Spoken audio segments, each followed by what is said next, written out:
Hello everyone, welcome to JEE पे जीत series at Learnohub. मैं हूं अद्रिज और मेरे साथ आप पढ़े हो physics for JEE only at learnohub.com, जहां पे आपको मिलते हैं फिजिक्स, केमिस्ट्री, मैथमेटिक्स, बायोलॉजी जैसे सब्जेक्ट्स के सारे लेक्चर्स, सारे वीडियोस बिल्कुल फ्री।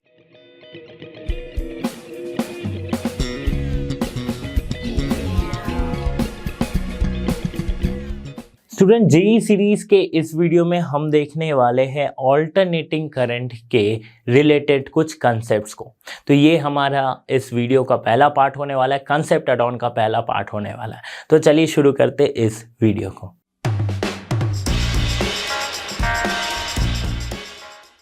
पहला टॉपिक ऑल्टरनेटिंग करंट या फिर ऑल्टरनेटिंग ईएमएफ, एसी भी बोलते हैं जिसे ऑल्टरनेटिंग करंट को। तो पहले बात तो ये आती कहाँ से है टर्म, तो हमने जब इलेक्ट्रोमैग्नेटिक इंडक्शन हम टॉपिक पढ़ रहे थे, इलेक्ट्रोमैग्नेटिक इंडक्शन में एक टॉपिक आपका था कि मेथड्स ऑफ प्रोड्यूसिंग ईएमएफ। उस मेथड्स ऑफ प्रोड्यूसिंग ईएमएफ में एक छोटा सा आपका था कि ओरिएंटेशन को अगर मैं चेंज करूँ, तीन प्रोसेस थे, या तो मैग्नेटिक फील्ड को चेंज करो, करंट के चेंज करो, या फिर ओरिएंटेशन को चेंज करो। तो ओरिएंटेशन को चेंज करते थे, जो वो एंगल हम चेंज करते थे उसके वजह से एक ईएमएफ प्रोड्यूस होती थी, इंड्यूस्ड ईएमएफ आती थी। वहीं से कंसेप्ट आता है ऑल्टरनेटिंग करंट का। वो जो ईएमएफ प्रोड्यूस होती थी उसकी नेचर कुछ इस तरह से थी कि वो after a fix interval of time अपनी पोलैरिटी को चेंज करती थी। तो इसीलिए इसे ऑल्टरनेटिंग करंट या फिर ऑल्टरनेटिंग ईएमएफ का नाम दिया गया है। ओके, तो समझते हैं ऑल्टरनेटिंग ईएमएफ या फिर ऑल्टरनेटिंग करंट क्या है। तो ओरिजिन आपको इसका समझ में आया तो सिंपल सी बात है कि ऑल्टरनेटिंग करंट या फिर ऑल्टरनेटिंग ईएमएफ जो है ये एक वैरिंग करंट या फिर वैरिंग ईएमएफ है, जो कि फिक्स इंटरवल ऑफ टाइम के बाद अपने साइकिल को रिपीट करती है।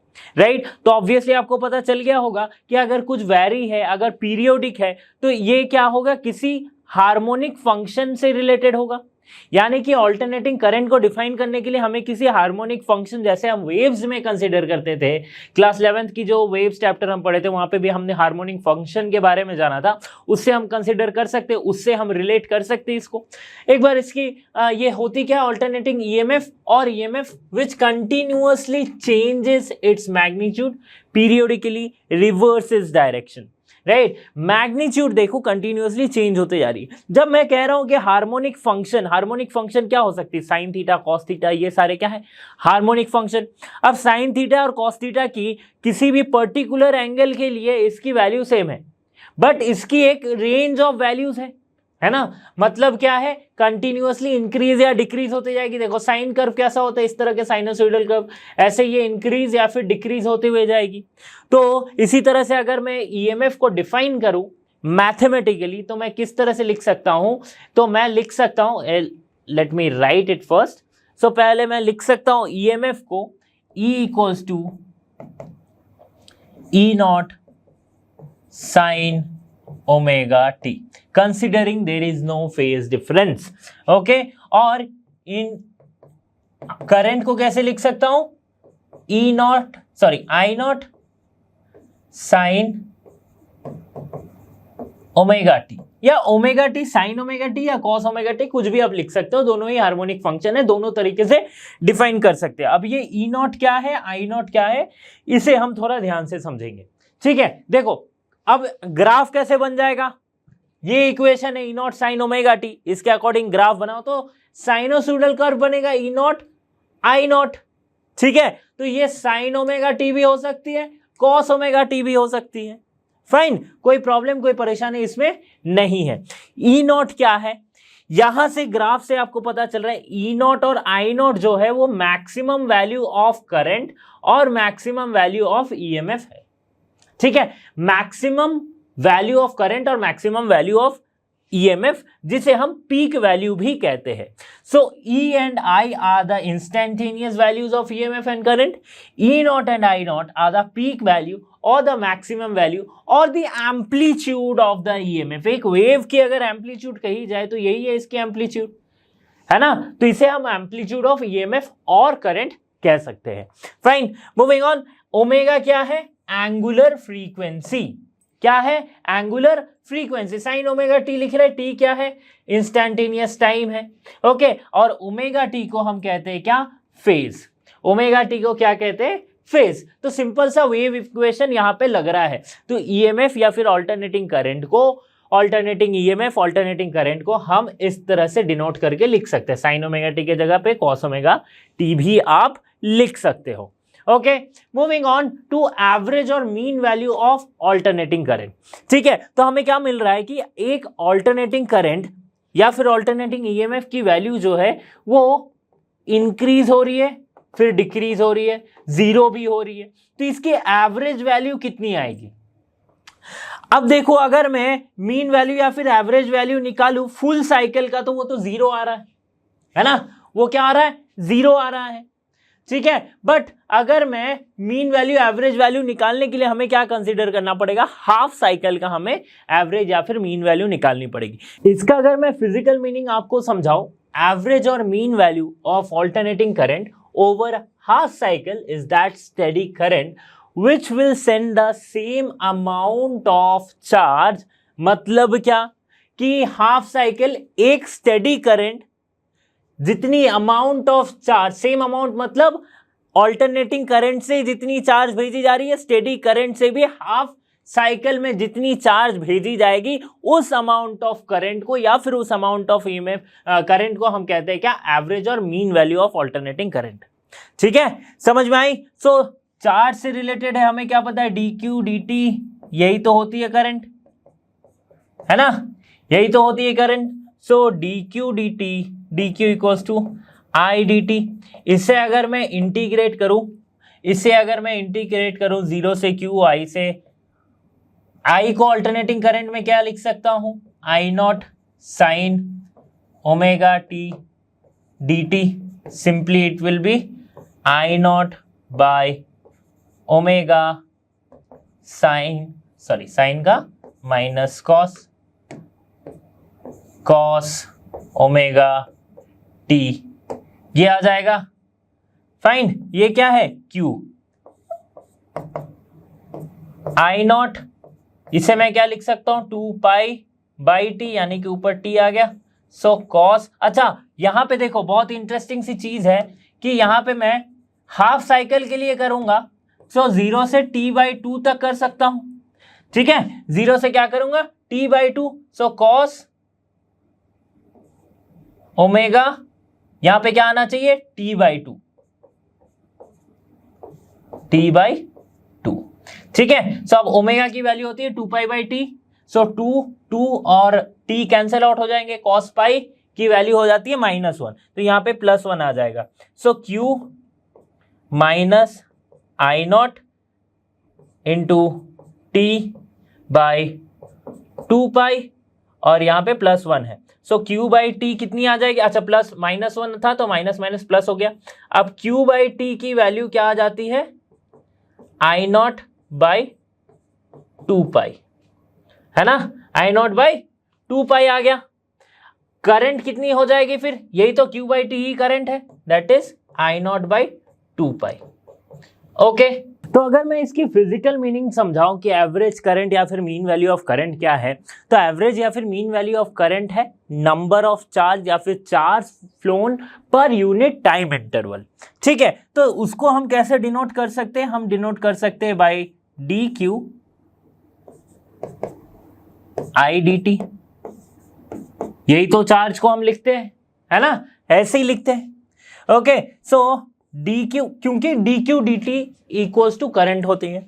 अब d q equals to i, यहाँ पे क्या है? ऑल्टरनेटिंग करंट है। अब देखो इसमें भी एक बहुत इंटरेस्टिंग सी बात है कि एवरेज या फिर मीन वैल्यू ऑफ जो करंट होगी that will be i average या फिर आई मीन, इस तरह से भी लिखते हैं इसे। ये क्या होगी? अगर मैं चार्ज की बात करूं that is delta q upon t, और डेल्टा क्यू या फिर डी क्यू लिखो, d q upon t. So 1/t, 0 से टी करूंगा आई डी टी। कोई कंफ्यूजन, कोई दिक्कत नहीं है यहाँ पे। ओके, देखो delta q limit tending to 0, d q हम लिख सकते हैं। Okay, d q d t यहाँ पे आ जाएगा, कोई प्रॉब्लम नहीं है इसमें। अब देखो 1/t 0 से t, ये हो गया फुल साइकिल का। ठीक है। अब फुल साइकिल का अगर मैं एवरेज या फिर मीन निकालूं तो वो हो जाती है क्या, जीरो। क्यों जीरो हो जाती है, क्योंकि आफ्टर हाफ इंटरवल ये अपने आप को रिवर्स करती है, दूसरे डायरेक्शन में फ्लो होने लगती है ना। तो इसलिए average mean for a full cycle is zero of an in case of alternating current. तो हम हाफ साइकिल के लिए इसकी अगर करें, सो दैट मीन्स हमें क्या करना पड़ेगा,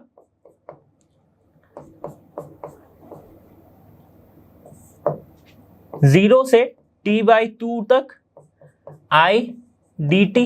अब बस ये क्या है, i क्या है हमारा, I0 sin omega t dt।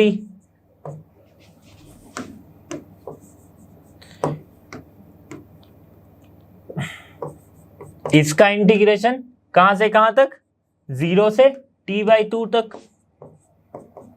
ठीक है, सॉल्व करेंगे तो हमें यहां पे क्या मिल जाएगा, देखो इसका अगर सॉल्व में करूं तो माइनस कॉस ओमेगा टी, यानी कि यहां पे आ जाएगा minus I0 by omega cos omega t/2 minus 0। सो यहां पे क्या आ जाएगा, कॉस 0 की वैल्यू -1। ठीक है, 0 आ जा रहा है, और यहां पे बाहर है हमारे पास एक ऑलरेडी 1/t है। फाइन, सॉल्व करेंगे तो हमारे पास जो वैल्यू आएगी that will B 2I0 by pi, क्योंकि ओमेगा को हम 2π/t लिख सकते हैं। ठीक है, सो 2π/t लिखेंगे तो यहां पे कैंसिल आउट हो जाएगा, है ना। सो यहां पे कितनी वैल्यू आ जाएगी, 1 - 1 दैट इज सॉरी -1 तो हो जाएगा -2 का, और ये माइनस मिलकर हो जाएगा प्लस। सो आगे बढ़ के हम लिख सकते हैं 2I0/2। ये 2I0/π ये होती है करंट की या फिर मीन वैल्यू ऑफ करंट और average value of current, that is 2I0/π। Similarly EMF के केस में भी हम क्या लिखेंगे, ईएमएफ का average over half a cycle, E average और E mean to E0/π, where E0 क्या है, पीक वैल्यू और मैक्सिमम वैल्यू ऑफ ईएमएफ। समझ में आ रही है बात। अब देखो यही अगर मैं, अच्छा ये मैं लिख के रखा था ऑलरेडी, देखो यहाँ पे क्या होती है 2I0/π है, 2I0/π that is also 63.7% of the current. ठीक है, off peak current, 63.7% off peak current. Okay, similarly RMS को अगर मैं निकालूं, अच्छा आरएमएस क्या है, आरएमएस को समझते हैं, रूट मीन स्क्वायर वैल्यू। जो मीन वैल्यू आपने निकाले हो उसका रूट करके स्क्वायर करोगे तो आपको मिलेगा क्या, रूट मीन स्क्वायर। पहले रूट करोगे किसकी, मीन वैल्यू की, फिर उसकी स्क्वायर करोगे तो आपको जो वैल्यू मिलेगी वो है आरएमएस वैल्यू। ये तो मैथमेटिकली हो गए। अब फिजिकली इसे कैसे समझेंगे, that is alternating current is that steady current, RMS value of alternating current is that steady current which would produce same heat in a given resistance in a given time as it is produced in a given alternating current in the same resistance in the same time। मतलब एक alternating current किसी fixed interval of time में जितनी heat produce करती है keeping the resistance constant, अगर यही एक steady current same amount of heat produce करने के लिए जितनी like same amount of heat produce करने के लिए जितनी करंट, जितनी अगर fix interval of time same हो, रेजिस्टेंस सेम हो, जितनी करंट जरूरत होगी फॉर अ स्टेडी करंट, वो क्या है, उसे हम कहते हैं आरएमएस वैल्यू ऑफ करंट। ठीक है, फिर से मैं अच्छे से समझाता हूं। सपोज एक ऑल्टरनेटिंग करंट आई जिसकी रेजिस्टेंस आर है, जिसकी टाइम, जो टाइम इंटरवल टी में H amount of heat produce कर रही है। वैसे ही कोई एक स्टेडी करंट जिसमें ये स्टेडी करंट हमें पता नहीं है, कितनी भी स्टेडी करंट जहां पे रेजिस्टेंस सेम है, टाइम सेम है और हीट सेम है, इतना प्रोड्यूस सेम, इस तीनों के जितना प्रोड्यूस करने के लिए जितनी स्टेडी करंट जरूरत होगी उसे हम कहेंगे क्या, आरएमएस वैल्यू ऑफ करंट। ठीक है, उसे हम क्या कहेंगे, आरएमएस वैल्यू ऑफ करंट कहेंगे। ओके, सो हीट कितनी होती है, देखो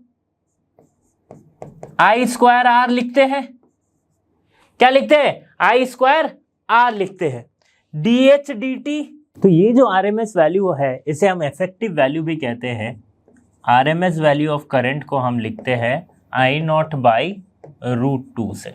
सिमिलरली ईएमएफ को भी हम लिखते हैं ई नॉट बाई √2 से। ओके, कोई कंफ्यूजन नहीं है। तो ये होती है 0.70% और 0.701 of I not. That means also this is RMS value जो होती है that is 70% of the peak current. Okay, और 70% ऑफ द पीक ईएमएफ। ठीक है, ये हम इस तरह से डिनोट करके इसे दिखा सकते हैं। ओके, अब ये जो ग्राफ है हमारे पास, ये है ऑल्टरनेटिंग वोल्टेज का कर्व। ऑल्टरनेटिंग वोल्टेज का कर्व इस तरह से साइनोसॉइडल कर्व हो रहा है। अब इसमें पीक वैल्यू कौन सी होगी? जो मैक्सिमम वैल्यू, जो एम्पलीट्यूड की जो मैक्सिमम जो वैल्यू है इस वोल्टेज की, वो है हमारा पीक वैल्यू। ये जो देखो आपको दिख रहा है 70% पे, है ना, ये है हमारी आरएमएस वोल्टेज या फिर आरएमएस वैल्यू। तो एक एम्पलीट्यूड एक वोल्टेज का, ऑल्टरनेटिंग वोल्टेज का कर्व में पीक वैल्यू है सबसे टॉप वाली, ये है 70% के अक्रॉस, ये हमारे मिलेगी क्या? RMS value. और इसके भी कुछ नीचे जस्ट अराउंड 63%, 63 पॉइंट समथिंग %, यहाँ पे हमें मिलेगी एवरेज वैल्यू। ठीक है, और मीन वैल्यू। ठीक है, अब देखो ऑल्टरनेटिंग करंट का एमीटर या वोल्ट मीटर, एसी एमीटर और एसी वोल्ट मीटर कौन से वैल्यू को रीड करता है? वो रीड करता है आरएमएस वैल्यू को। ठीक है, कौन से वैल्यू को रीड करता है? आरएमएस वैल्यू को रीड करता है। उसी तरह से देखो, इसको वी आरएमएस को हम वी भी लिख सकते हैं और ई इफेक्टिव भी लिख सकते हैं और ई आरएमएस लिखो, कुछ भी लिखो। जो नॉर्मल डे हमारा डेली सप्लाई होता है उसे वहां पे हमें कितना मिलता है? Across 230 volt. ठीक है, ये हमें मिल जाता है। ओके, 220 होती है जनरली और 230 वोल्ट भी रहती है। 220 वोल्ट फ्रीक्वेंसी क्या होती है? फ्रीक्वेंसी होती है 50 to 55 हर्ट्ज के बीच में। Okay, now moving on to phasors और फेजर्स डायग्राम। ठीक है, अब फेजर या फिर फेजर डायग्राम क्या है, ये हम क्यों पढ़ रहे हैं? क्योंकि जब आप आगे सर्किट्स को पढ़ोगे, the series LCR circuit, series capacitive circuit, inductive circuit, resistive circuit के बारे में आप ऑलरेडी पढ़ चुके हो। एलसीआर सर्किट्स में जब पढ़ोगे तो आपको फेजर्स बहुत यूज होंगे। अब फेजर डायग्राम या फिर फेजर्स होती क्या है? So phasors diagram are representation of oscillating quantity as a vector rotating in a phase space. तो वेक्टर को, जब एक रोटेटिंग वेक्टर है जो कि कंटिन्यूअसली रोटेट हो रही है मेंटेनिंग अ इंटरवल, तो रोटेटिंग वेक्टर को दिखाने के लिए हम फेजर्स का यूज करते हैं। Okay, moving the projection of the phasors onto a axis at a specific time gives the value of the quantity at that time. देखो, बहुत ही ध्यान से देखो कि सपोज ये एक V है, एक रोटेटिंग एक वेक्टर है, और ये एक वेक्टर है आई। ठीक है, अब ये रोटेट कर रही है, तो एट इंस्टेंट हमें एक वैल्यू पता करनी पड़ेगी। उसके लिए हमें इंस्टेंट मतलब एक पर्टिकुलर टाइम, एक पर्टिकुलर एंगल हमें फिक्स करना पड़ेगा। तो जैसे ही उस पर्टिकुलर टाइम एंगल को फिक्स करूंगा तब जाके ये मुझे वैल्यू देगी, otherwise it will be a rotating vector. तो ऑल्टरनेटिंग करंट जो है वो एक साइनोसॉइडल वेव है ना, तो इसकी वैल्यू जो है कंटिन्यूअसली चेंज होते जा रही है। तो हम ईएमएफ या फिर करंट को as a vector, as a rotating vector consider कर सकते हैं और फेजर डायग्राम से उसे रिप्रेजेंट कर सकते हैं। वैसे तो वोल्टेज यानी कि ईएमएफ और करंट दोनों ही वेक्टर क्वांटिटी नहीं है, बट चूंकि ये कंटिन्यूअसली अपनी वैल्यूज को चेंज कर रही है, क्योंकि ये sinusoidal like harmonic wave, harmonic function है, राइट। ऑल्टरनेटिंग करंट या फिर ऑल्टरनेटिंग ईएमएफ एक हार्मोनिक फंक्शन, इसलिए कंटिन्यूअसली अपनी वैल्यूज को चेंज कर रही है। वैल्यूज चेंज हो रही है, इसीलिए हम इसे एक as a vector, rotating vector just analogous मान सकते हैं। ठीक है, समझ में आ रही है? So phase space with an angular velocity equal to the angular frequency of the original trigonometric functions, इसको हम फेजर कहते हैं। ठीक है, तो देखो ये फेजर सपोज करते दो वेक्टर, ठीक है, दो वेक्टर है और दोनों ही रोटेट कर रही है, रोटेटिंग वेक्टर है, लेकिन दोनों के बीच का एंगल जो है वो फिक्स है। तो कैसे रोटेट करेगी? ये कुछ इस तरह से रोटेट करेगी, हर पॉइंट पे इसकी वैल्यूज जो है चेंज होती जाएगी।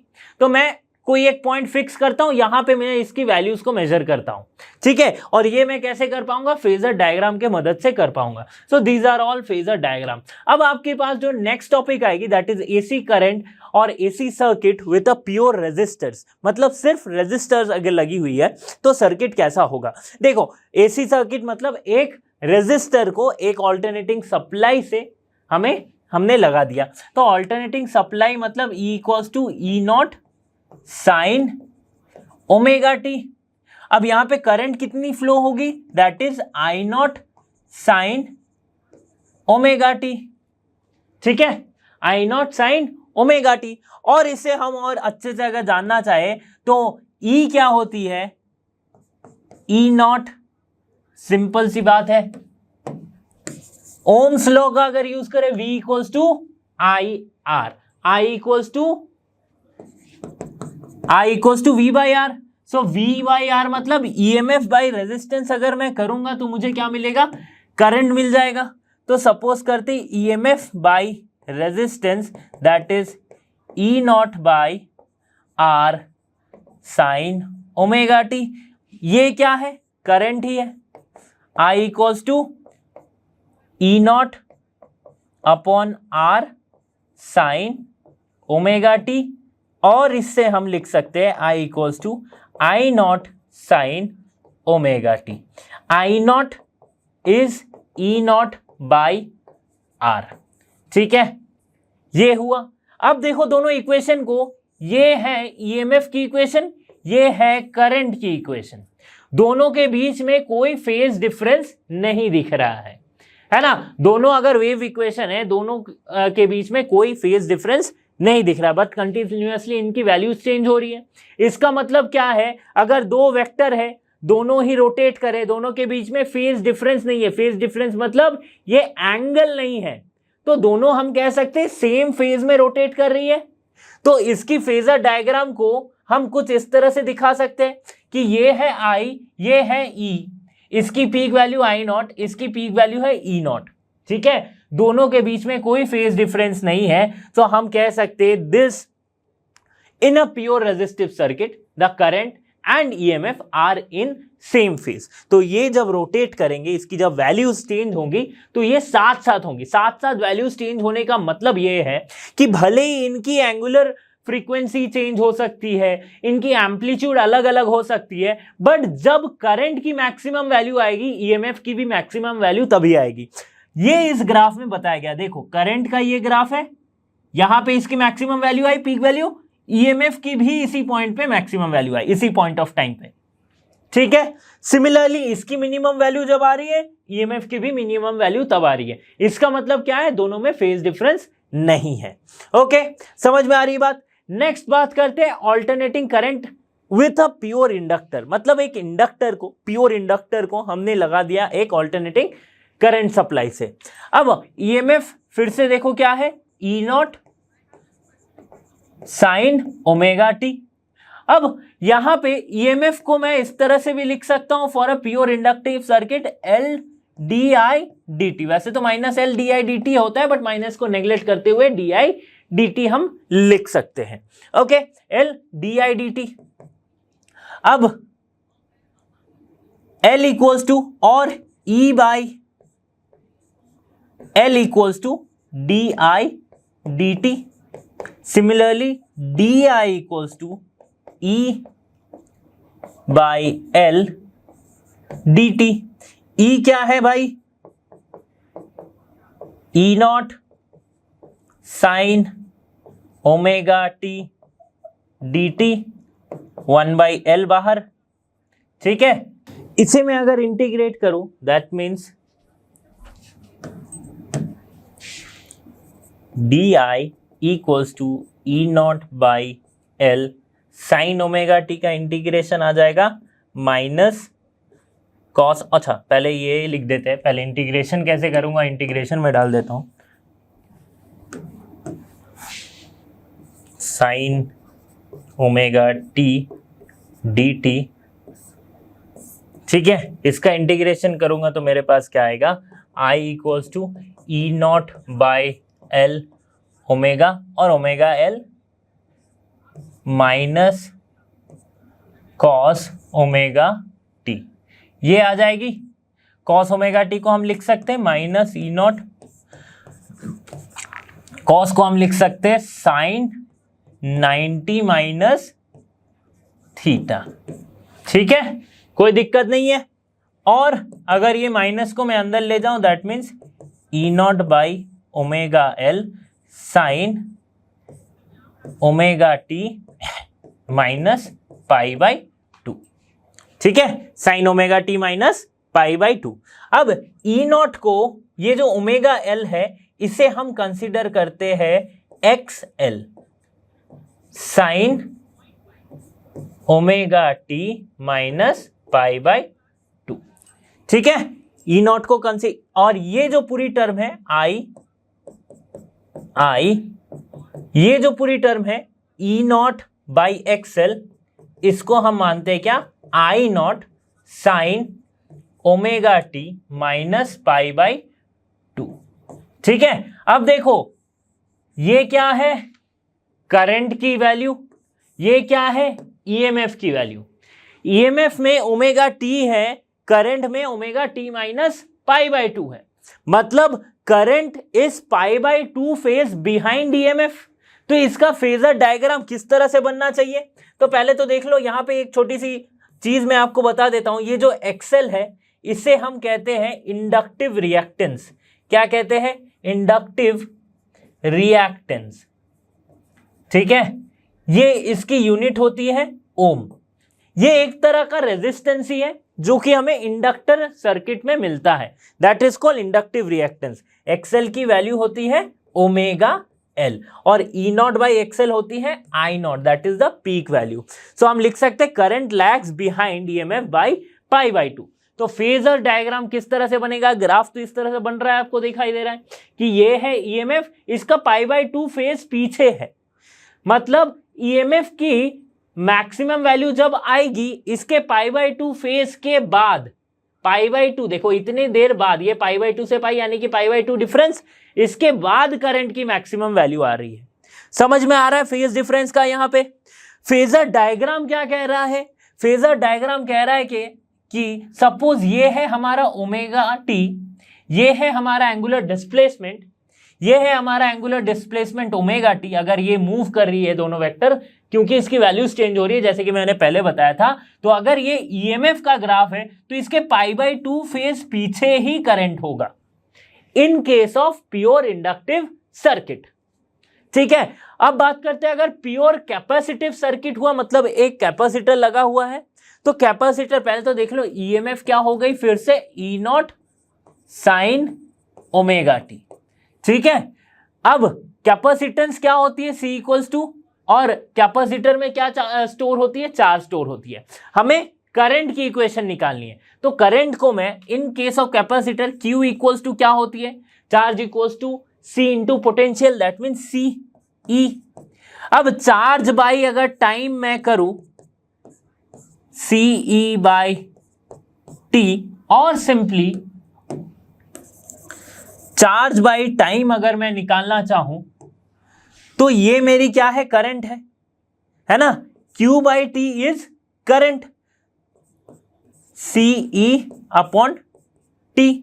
तो इसे dQ के टर्म्स में लिखूं, dQ dt equals to CE ddt of CE, है ना, ddt ऑफ CE।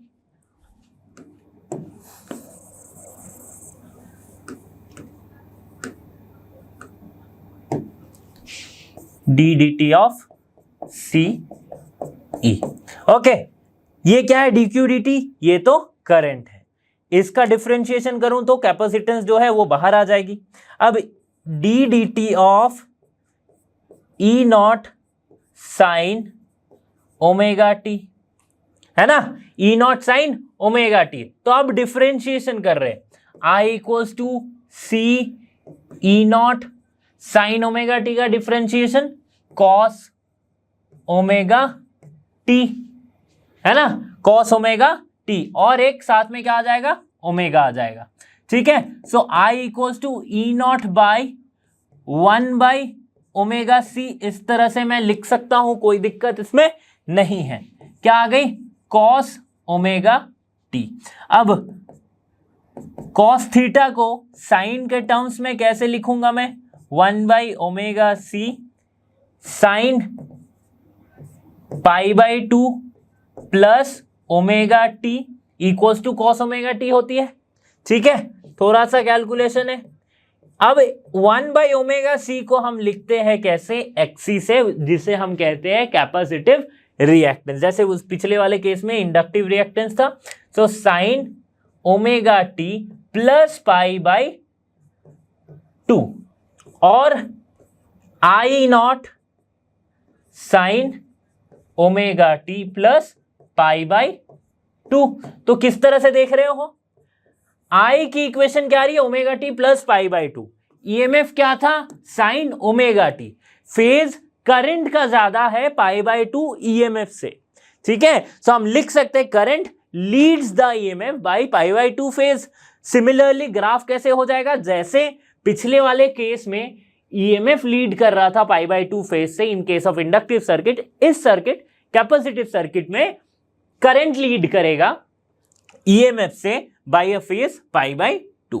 सो इस तरह से इसकी ग्राफ बनेगी और फेजर इसका इधर बन जाएगा कि अगर ये ईएमएफ है ओमेगा टी डिस्प्लेसमेंट पे, एंगुलर डिस्प्लेसमेंट में, तो इससे π/2 एंगल बना के करंट जा रही होगी। ये ऐसे रोटेट करेंगे, हमेशा करंट क्या है, आगे बढ़े रहेगा इसके, है ना। तो ये केस किसका हो गया, ये केस हो गया हमारा एसी सर्किट विथ कैपेसिटर का। ओके, अब यहां पे हमने एक और चीज जानी कि that is omega C, XC equals to 1/ωc, इसे कहते हैं क्या, कैपेसिटिव रिएक्टेंस, रिएक्टेंस। इसकी भी यूनिट जो होगी वो क्या होती है, ओम होती है। तो ये एक तरह का रिएक्टेंस ही है या फिर ये एक तरह का रेजिस्टेंस ही है, जो कि हमें फेस होता है कहां पे, जब प्योर कैपेसिटिव सर्किट हम देख रहे हो, ठीक है। इंडक्टिव सर्किट में इंडक्टिव रिएक्टेंस और रेजिस्टिंग सर्किट में सिर्फ रेजिस्टेंस को हम लेते हैं, आर को लेते हैं। तो यार अब बताओ कि जब एल सी आर तीनों सर्किट एक साथ लगे होंगे तब क्या होगा, एलसीआर सर्किट में हम इंपीडेंस को कंसिडर करते हैं, that is again a vector, क्या है, सारे वेक्टर का एक रिजल्टेंट है, मतलब कैपेसिटिव रिएक्टेंस, इंडक्टिव रिएक्टेंस का और रेजिस्टेंस का, ये तीनों का मिला के एक हम रिजल्टेंट लेते हैं जिसे हम इंपीडेंस कहते हैं। ये भी मैं फेजर डायग्राम से आपको समझाऊंगा। फ्रीक्वेंसी का variation with inductive and capacitive reactance, इसको समझते, देखो इंडक्टिव रिएक्टेंस के साथ ये डायरेक्टली प्रोपोर्शनल होती है, कैपेसिटिव रिएक्टेंस के साथ इनवर्सली प्रोपोर्शनल हो रही है, बट किस तरह से वो हम थोड़ा समझेंगे। देखो एक्सएल क्या हो रहा था इंडक्टिव सर्किट में, ई नॉट जो था दैट इज एक्सएल, सॉरी क्या वैल्यू आ रही थी, ई नॉट की वैल्यू क्या आ रही थी, ई नॉट बाई ओमेगा एल को हम क्या लिख रहे थे, या फिर आई नॉट को हम लिख रहे थे E not by XL, that means current E not by omega L, है ना। अब ये था हमारा इंडक्टिव रिएक्टेंस, ठीक है, इंडक्टिव रिएक्टेंस यानी XL. So XL equals to क्या हो गया, omega L, XL 2 pi nu L, omega को हम 2 पाई न्यू लिख सकते थे, है ना। So XL is directly proportional to frequency. Similarly in case of capacitance, I not को हम लिख रहे थे ई नॉट बाई 1/ωc और ई नॉट बाई एक्सी हम लिख रहे थे। अब एक्सी का वेरिएशन ओमेगा के सी के साथ क्या है, एक्सी इक्वल्स टू 1/ωc है, ठीक है। So XC is also equals to 1/2 pi nu C. So again XC is inversely proportional to frequency. तो ये इसकी ग्राफ है, ये इसकी ग्राफ है। ओके, सो इस तरह से क्यों ये बताया मैंने, क्योंकि बहुत बार एमसीक्यू क्वेश्चंस जो है नीट में या फिर जेई में आपसे इससे रिलेटेड पूछा जा सकता है, राइट। यहाँ पे भी आपको प्रोपोर्शनलिटी से सॉल्व करना पड़ेगा और ग्राफ तो इंपॉर्टेंट है। सीरीज एलसीआर सर्किट, अब क्या किया हमने, इंडक्टर, रेजिस्टेंस और कैपेसिटर को एक एसी सोर्स से लगा दिया गया, ओके, और सीरीज में लगाया है, तो ठीक है, समझते इसको। अब जब इंडक्टर को हम लगाते थे या रेजिस्टर को लगाते थे या फिर सिर्फ कैपेसिटर को लगाते, तो उसके बारे में हमने थ्योरी समझी थी, फाइन। अब क्या किया हमने, तीनों को एक साथ लगाया। तो सपोज करते हैं कि इंडक्टर के अक्रॉस जो वोल्टेज ड्रॉप है दैट इज VL, रेजिस्टर के अक्रॉस VR और कैपेसिटर के अक्रॉस जो वोल्टेज ड्रॉप है वो है VC, ओके। अब अगर इसकी मैं फेजर डायग्राम बनाने की कोशिश करूं तो मुझे क्या पता है, मुझे ये 3 पॉइंट्स पता है कि रेजिस्टेंस सर्किट में क्या हो रहा था, current and voltage are in same phase. Inductor circuit में क्या हो रहा था, करंट लैग्स बिहाइंड बाय π/2 और कैपेसिटर में लीड्स द वोल्टेज बाय π/2। तो अगर मैं तीनों का अगर फेजर डायग्राम दिखाना चाहूँ तो सपोज करते ये है हमारी करंट, ये है वोल्टेज अक्रॉस रेजिस्टर्स, ठीक है, ये दोनों सेम फेज में। अब इंडक्टर में क्या हो रही थी, द करंट लैग्स बिहाइंड π/2, तो π/2 पीछे कर देते हैं, तो दिस इज VL, और ये π/2 करंट को आगे कर देते हैं, तो दिस इज VR।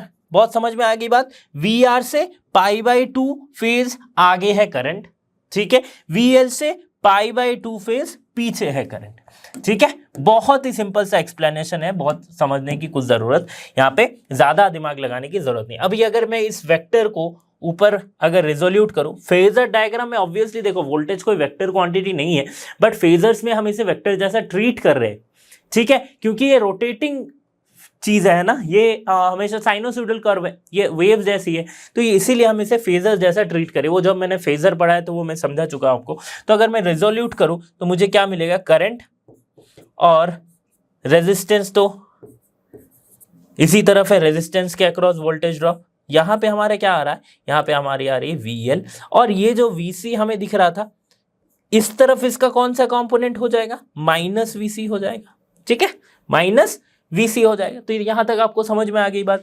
अब देखो जो इसकी रिजल्टेंट होगी वही हमारा टोटल EMF देगी, है ना, टोटल EMF देगा वही रिजल्टेंट, और उसी रिजल्टेंट को हम लिखेंगे, रिजल्टेंट की मैग्नीट्यूड को लिखेंगे E से, that will be equals to क्या हो जाएगी, this square plus this square, this square. दो वेक्टर के बीच का मैग्नीट्यूड को कैसे लिखते हैं, this square plus this square, so VR square plus VL minus VC, ये वाला टर्म अब ये वाला वेक्टर रिजोल्यूट होके क्या हो जाएगा, VL माइनस VC। इस तरह से हम लिख सकते हैं, कोई दिक्कत नहीं है, यहाँ पे VR स्क्वायर लिख दो। करंट अक्रॉस क्या हो जाएगा, current will be E by, this is voltage, voltage by resistance, current हो जाता है रेजिस्टेंस। अब ये रेजिस्टेंस कैसे लिखेंगे, रेजिस्टेंस इज जो टोटल सर्किट के रेजिस्टेंस है उसे हम किस तरह से डिफाइन करेंगे, देखो उसे भी हम फेजर डायग्राम से समझ सकते हैं। कैसे, वोल्टेज इक्वल्स टू होती है IR, voltage is directly proportional to current, sorry resistance, है ना, voltage is directly proportional to resistance हम कह सकते हैं।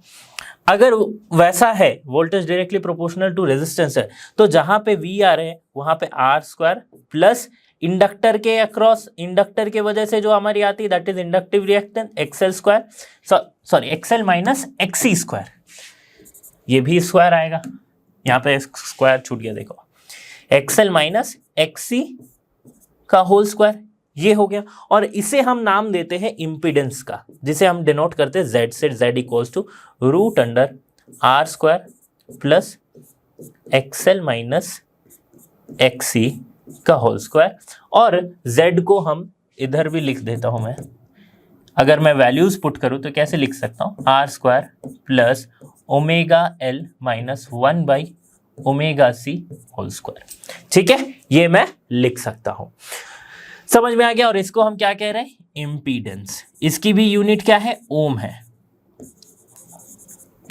ठीक है, इसकी भी यूनिट क्या है, ओम है। तो यहां पे आपको समझ में आ गया कि किस तरह से हमने कर्व को रिजोल्यूट किया, VL माइनस VC IVR, ये हो गया, ओके, यहां तक आपको समझ गया। इंपीडेंस भी आपको समझ में आ गया। अच्छा, ये जो फाई एंगल है, this is the phase between the resultant and the current.